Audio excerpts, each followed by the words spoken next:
ছবিটির নাম মদরানী থ্রি, যেখানে আমরা মুখ্য চরিত্রে অভিনয় করতে দেখতে পেলাম রানী মুখার্জিকে। অনেকদিন পরে রানী মুখার্জিকে বড় পর্দায় আমরা ফিরে পেলাম।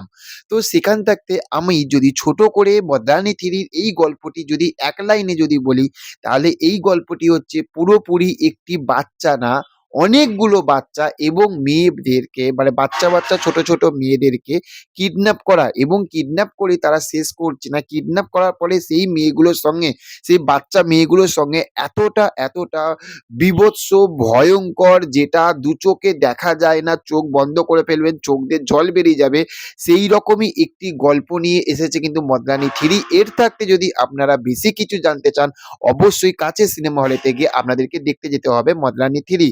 এখানে যদি বলি যে এখানে কার অভিনয় সবথেকে বেশি ভালো লেগেছে, সেটা অবশ্যই বলবো রানী মুখার্জি। আর তার সঙ্গে রানী মুখার্জির বিপরীতে যিনি একদম ভিলেনের পাঠ করেছে যে মহিলাটি, সেই মহিলাটি এক কথায় বলবো অনবদ্য।